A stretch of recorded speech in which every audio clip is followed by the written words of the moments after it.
Hello everyone and welcome back to another Patton's Best episode here on the World War II Solitaire board game channel. This is episode 33 and it's a special episode because in the last episode we finished the combat in Bastogne. At the 2nd of January we finished the counterattacks, so we now enter refitting.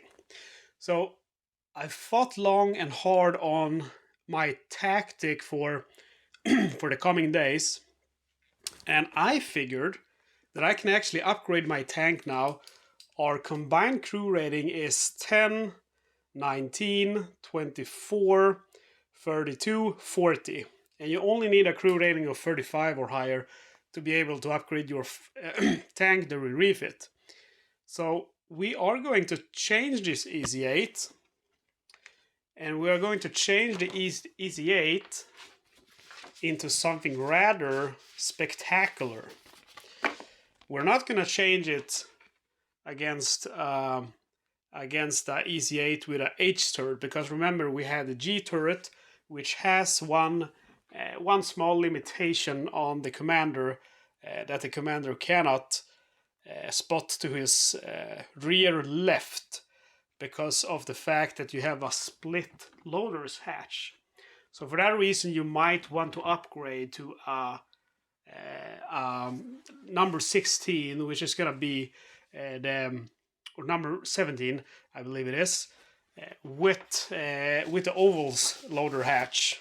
Yes, number 17 with the oval loader's hatch. But no, that's not what we're going to do. We are going to change to my dream tank. The Jumbo with the 76. This is, in my opinion, the very best tank in the whole game, because it has something that the other tanks don't. It has armor class 3, and the only tanks that have armor class 3 is the Jumbo 75 and 76. So why don't I always use this? Well, if you watch the videos, you know that if you have a Jumbo tank, you are very, very, very much more likely to be the lead tank. And if you are the lead tank, you will not become old. However, one note here, if we look at the combat calendar, until next refit, of all the combat days we have here, we have only 3 assaults or advances, and they are very not likely to happen because there's a 2 or less. And then we have a bunch of counterattacks. And during counterattacks, you cannot be the lead tank because you are always defending, so you always start stopped and hold down. So therefore, we have all of the advantages from the Jumbo, but none of the disadvantages during counterattacks. So this is the perfect tank to be sitting in during a counterattack. You know, when the enemy is just swarming you, you need that armor class 3. So we are going with my dream tank, the Jumbo, which I originally planned to change to, and I want to show you here the Jumbo counter. You can see it's armor class 3 here on the front. It has Vision Cupola, 76L, wet stowage. So basically it got it all. We need to roll to see if we get HVSS suspension. On a roll of 1 to 5 we get it. On a roll of 6 or higher we don't. And we roll a 2, so we do get HVSS suspension. And that means we have the very best tank in the game, at least for a counterattack. It is not going to be possible to get a cooler tank. Okay, so what do we have left now? We have upgraded to a super tank, or Jumbo. As far as Shermans go, you know, that's going to be the best one. Now we get to roll for crew rating advancement. So my commander has max, but the gunner can roll a 10. And he gets a 3. Johnny P needs a 6 or higher. He rolls a 10. Well done, Johnny P. So we just erase the 5 and turn into a 6, since it's a refit. And Nico, our driver, needs a 9 or higher. He gets a 9. Very nice. So our crew are really getting, you know, somewhere. Pre-me Jack, our assistant driver, needs a 9 or 10. And he gets a 8. Well, still not too bad. And we're already trained. Our gunner is already trained with the gyro stabilizer. So we will not we will not train gyro stabilizer. Okay, so next here on the combat calendar, we have done the refit. And we have now 2 advances. The first historical node, Noville. Next one, Borsey. And both of these are light resistance and combat occurs on a 2 or higher. So basically, it's not very not very likely to happen, but definitely it can happen. So we gotta be a little bit careful.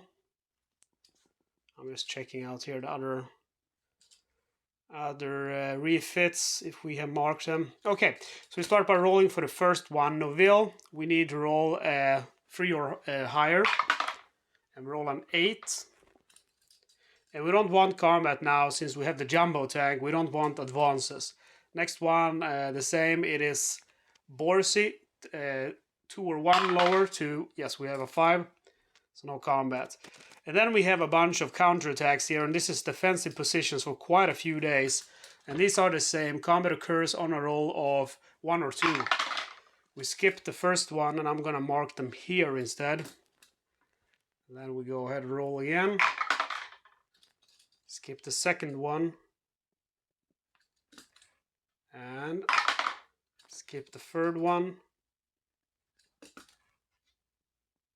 And I like to keep the 10 up. I think that helps, but of course it doesn't because it's random, but you know. Oof, okay, we have skipped quite a few days now. And we keep skipping. Oof. I know a friend of me, D. Anderson, who's a tanker. He skipped every day of these defensive positions. That is not bad done. And there we go. We have our first counterattack, 18th January, 1945. Light resistance, so a light counterattack.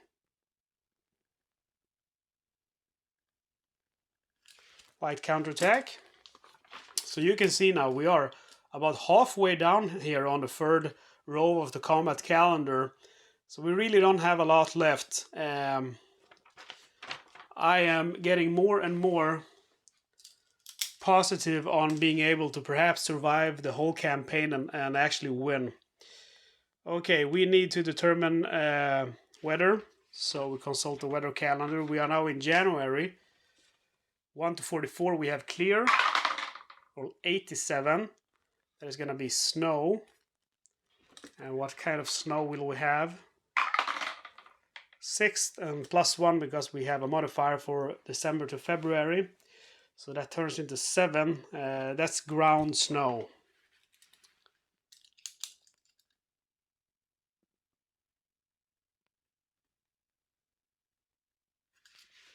Ground snow is not going to be doing real much. It's basically just because we have a counterattack. But if we were doing an advance, it would, you know, make it longer to travel. Also, we are going to be more likely to get bogged down or throw a track if we move. Because you have on the movement table +3 during ground snow weather. Okay, ground snow. Consult ammo availability. So we roll for that HEBI. We'll see how many we had last time. We had, let's see, 7. So we roll to see, whoops, we roll to see how many we get. We roll an 8. That is gonna give us 3 more. So we have 10 high velocity armor piercing now. Let's go with, see, we have 71 rounds totally. So we go with 40 AP and 21 HE. Okay, and then we have to roll on extra ammo, counterattack. A roll of 3 means no extra ammo. And we load our ready rack. We go with, see here, let's go with full high velocity armor piercing. 6 of those. Determine amount of daylight available to this day. And we are in January. Let's see here. So we have sunrise at 7:45.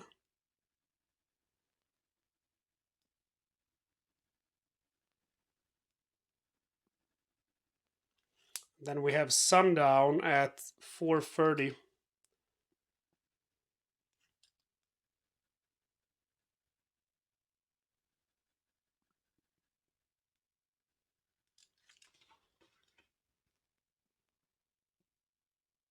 Determine time and ammo already expanded. We need a high number now. I rolled 7, so that is all right. 7 split in half, that's 3.5. That's 3 plus 1, so 4 hours.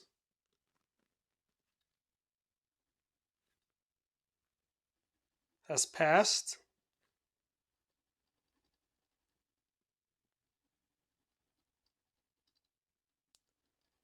And that is going to be 7 30 cal boxes. So we go to 23 from 30. And why did I put the ammo over there? And we go from 21 HE, so minus 14, to 17 HE. Okay.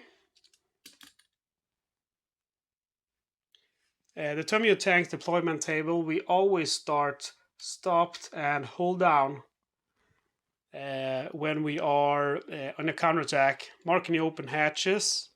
We open them all. It's a counterattack, so you should always keep your hatches open because you will always have a chance to close them before you roll for the first enemy action and random event.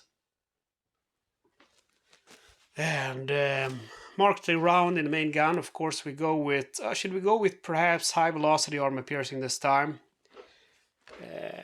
We have 10 rounds, so we can spare some. Determine start area. 10. A area. That's not really what we want, but that's what we get. Roll a 2. It's going to be area 5, which is all the way down here. Okay.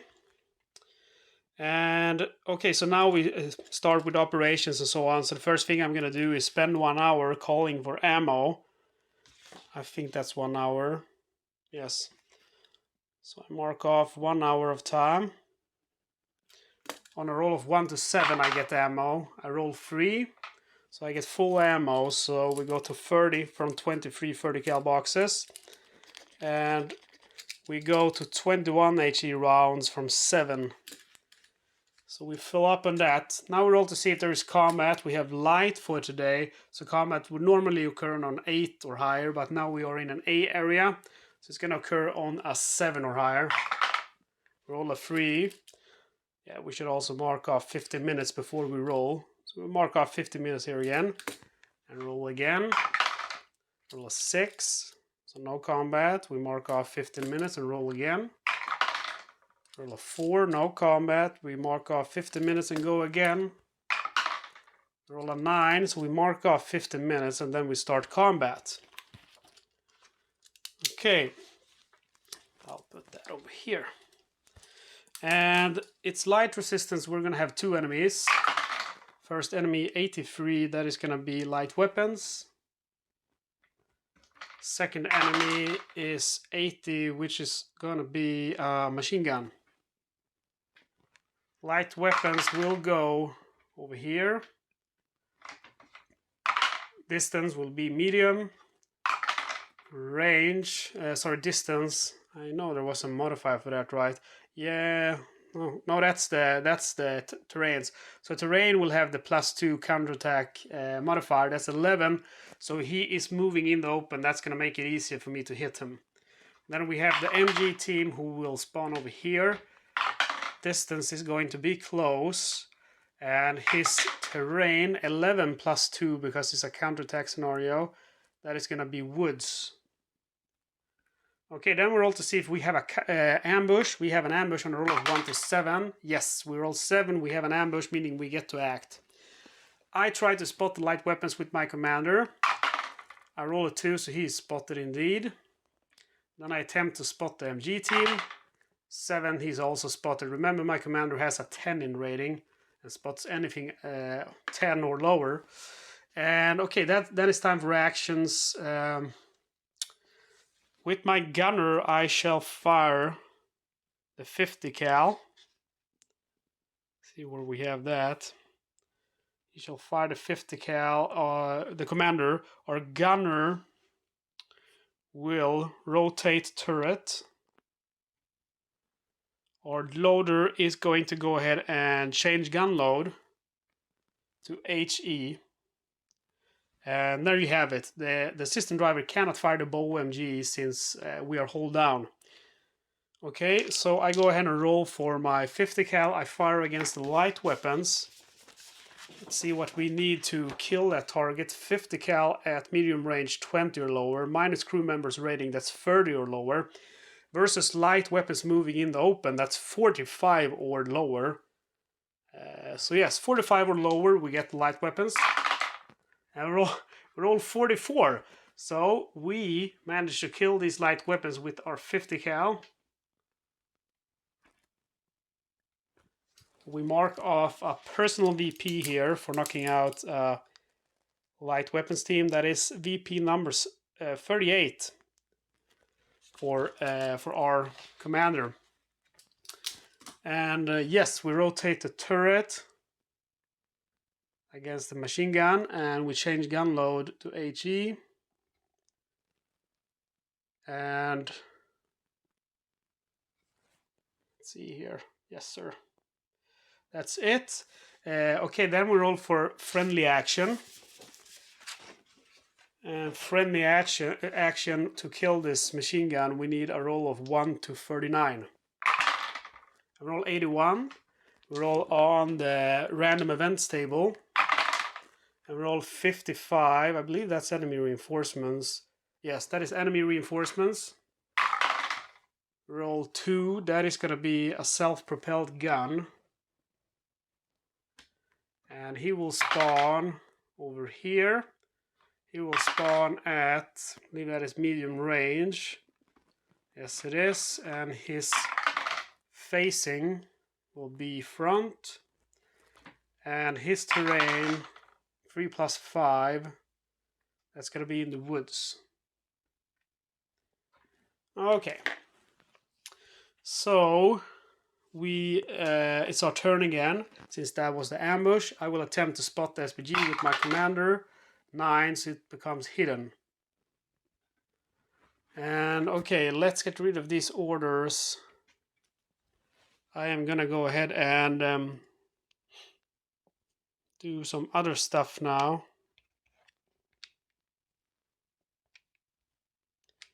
We will direct fire with the commander. Gunner is going to fire main gun. Assistant driver is going to pass ammo. And loader is simply gonna load. So to kill this MG team, or actually to hit him, and let's bring my paper out again to make it a little bit easier for us.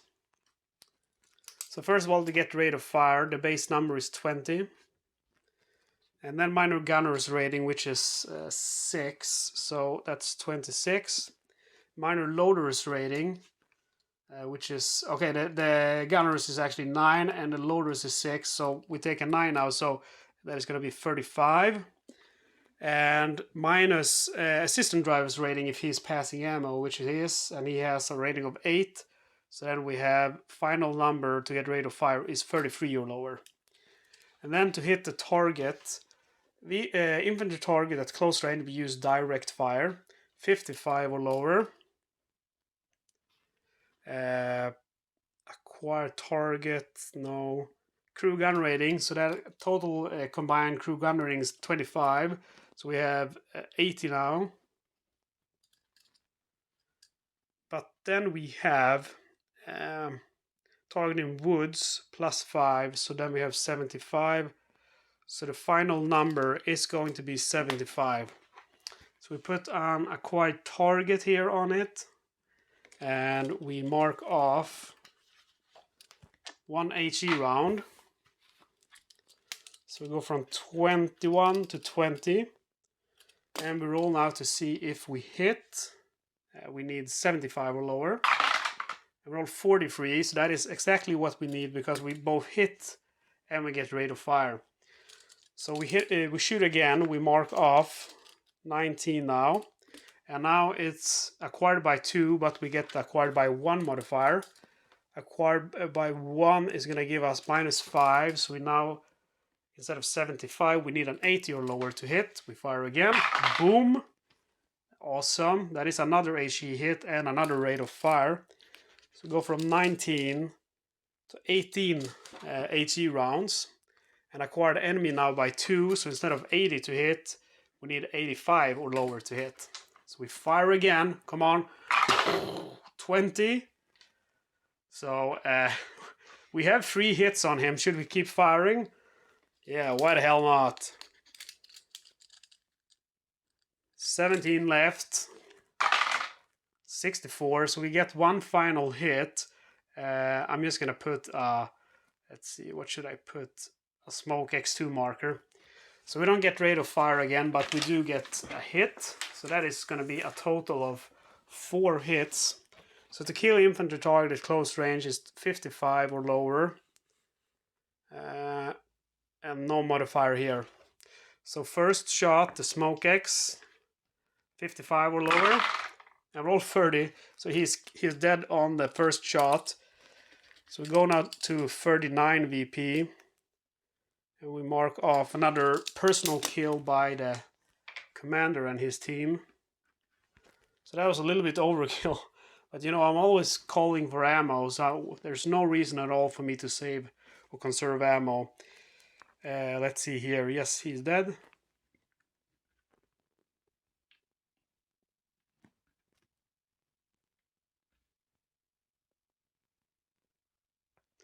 And that is the end for me. That means we now roll for the enemy. So enemy action counterattack scenario. We have an SPG. He rolls 96, which is going to be fire at the lead tank. 75L gun at medium range. He needs a 40 or lower to kill. He rolls 44, so he misses. My friendlies will get to fire back now. It's identified as a Stug. It's because it's not identified. So to kill him, a roll of 1 to 39. And they roll 37. Awesome. So that's going to be a VP for our friendlies of 6. And the SPG is sent to hell.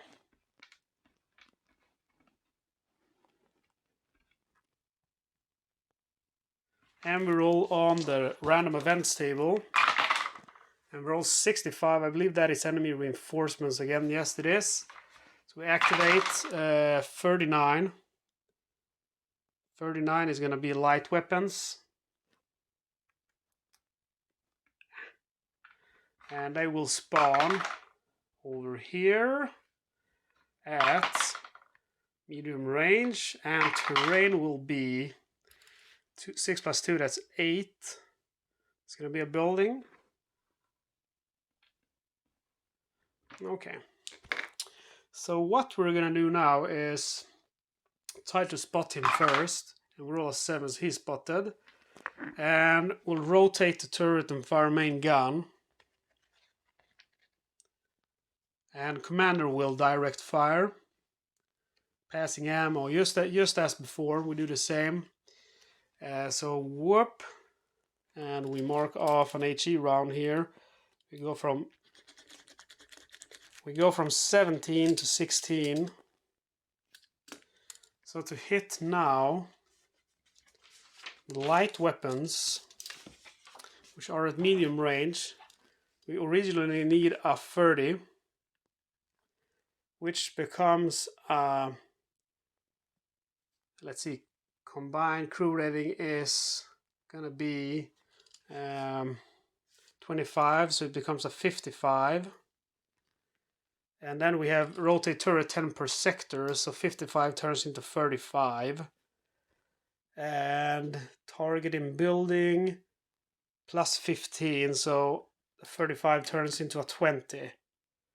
So not a very good, and rate of fire is as before, 44 or lower. So I'll just write to hit here, 43 actually or lower. Okay, so I'll fire it now, and I need 20 or lower. And roll 36, so it's not a hit, but we get one more chance.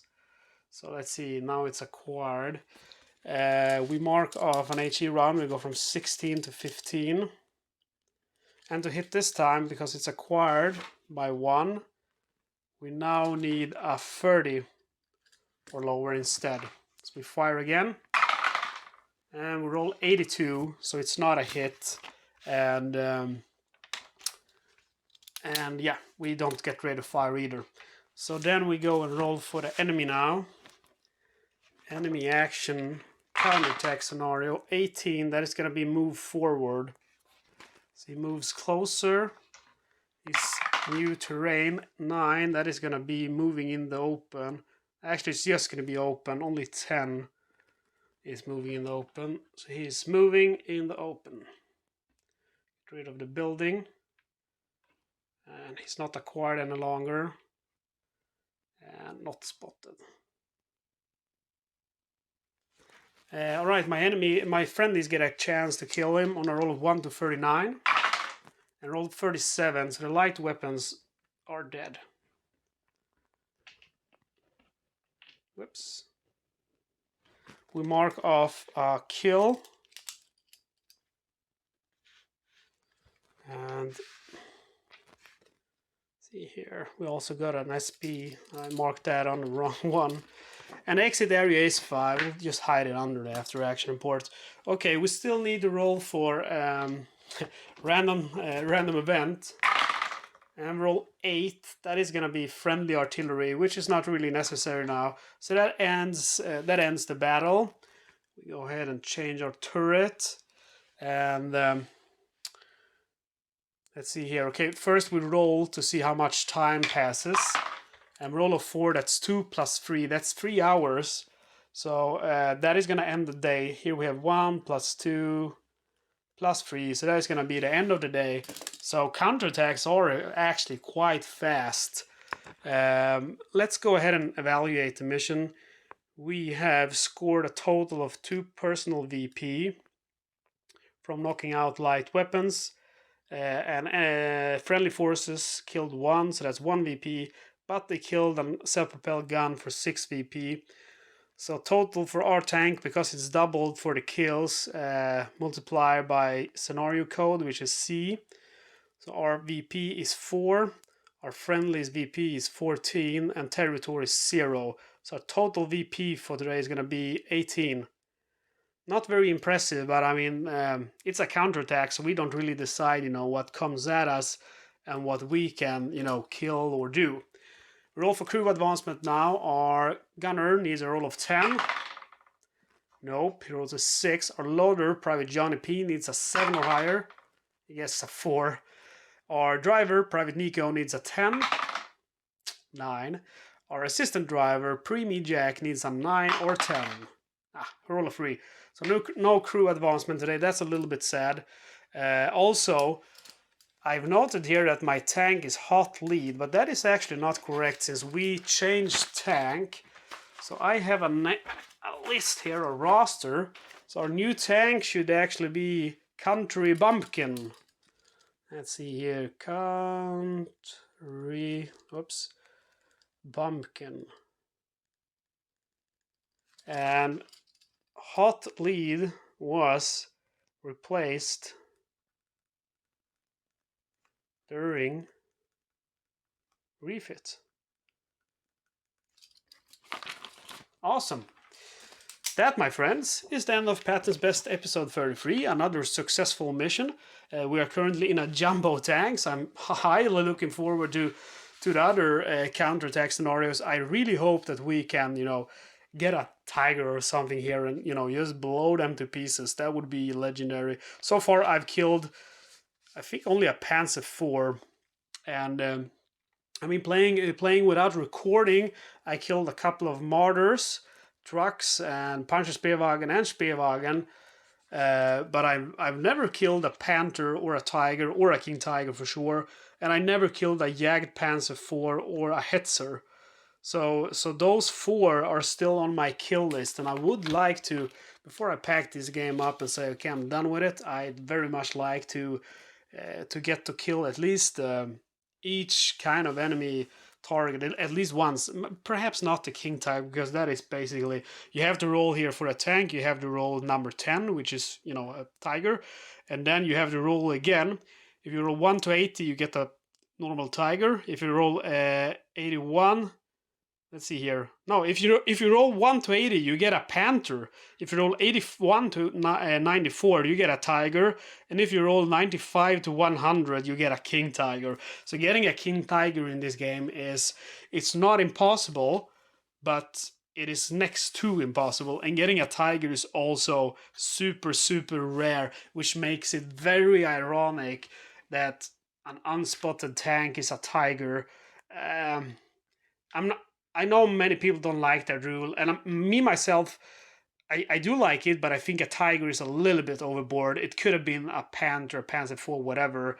It doesn't have to be since tigers are so extremely rare. It would have been cool if it was something else, because now they're just so dangerous, and then they just end up giving you the standard VP when you identify and kill them. Guys, I'm gonna stop babbling. I will see you next for episode 34. And look at this comment calendar. We're about 75% through it. I think we can make it, and I hope by saying that I'm not jinxing it, because we do have a few hard days ahead of us. We have a total of 5 battles left, and that is usually when you get Panzerfausts, and we have a few at least medium resistance advances left as well. So let's be careful not to jinx us. Guys, I will see you next time. Thank you for watching. Please subscribe if you aren't subscribed. Also, if you want to thank me more than just subscribing and liking the video and commenting, you can become a member for only $1.99 a month, and you will support me in buying camera equipment, editing software, computers for editing, and buy new board games, of course, and all that. It's an expensive hobby. I will see you next time.